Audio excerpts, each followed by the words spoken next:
Hey guys, what's up? Wanted to do a video on just keeping it simple regarding bodybuilding and getting really great results. I see a lot of people just really overanalyzing things too much. So I'll give you an example.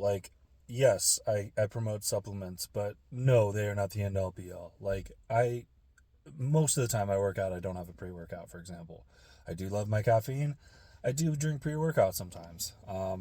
But will a coffee work? Will nothing work? Yes. Most of the time I have caffeine in the morning and work. Then I go to the gym and as a carb source, I'll have a fast acting healthy carb source. Like I don't need a supplement, I'll have an apple, seriously, or a banana. And I'll do the same after a workout.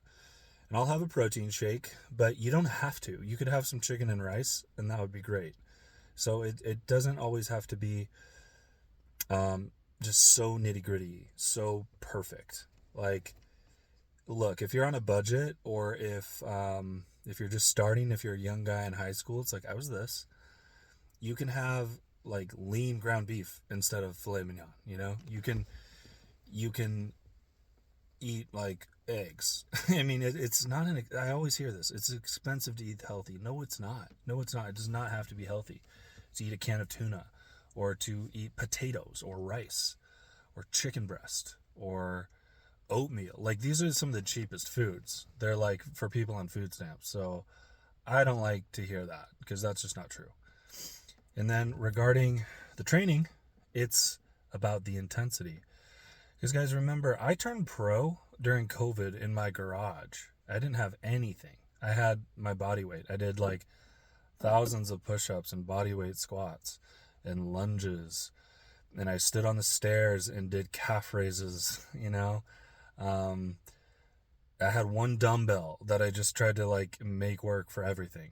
So that was when I looked like crazy. I mean, that was maybe the first time I looked like really nuts, like next level. I've got to say, and I did turn pro that show. And what did I have? Like nothing, you know. And the food supply chain was bad then too because of COVID. So I couldn't get my egg whites. I had to like take the yolks out. I couldn't get chicken breast sometimes, so I had to have chicken thighs, which have more fat. So I just have to account for those things. But I remember I wanted it really bad. I was like, I'm not going to do another show and not freaking win this show and turn out with the pro card. I'm going to the show to go get what's mine, and nobody is going to stop me, and I am going to work my ass off. And I want people in the crowd. I remember thinking this. I said, I want people in the crowd booing the judges if I don't win because it's so obviously corrupt. I said, I want to bring such a package that I am undeniably better than the next person up there.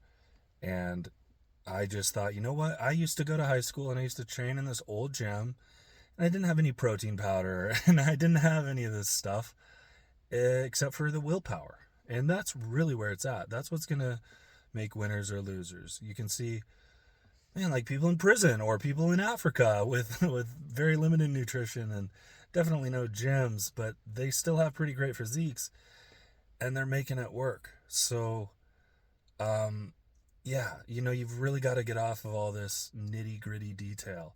And if you're doing everything perfect, great. I mean, I usually do. I do most of the time. I've really got my intensity down, I've got my consistency down, and I eat pretty well most of the year.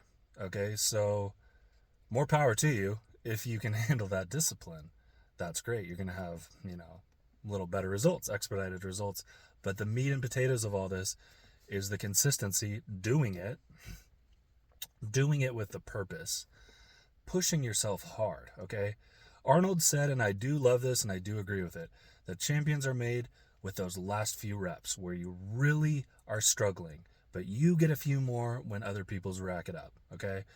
When other people stop at 10, you see if you can get 12. And that's where the growth happens, and I really do believe that too. That is where you tell your body, hey, this is not where we stop. We keep going. We are looking for some growth here.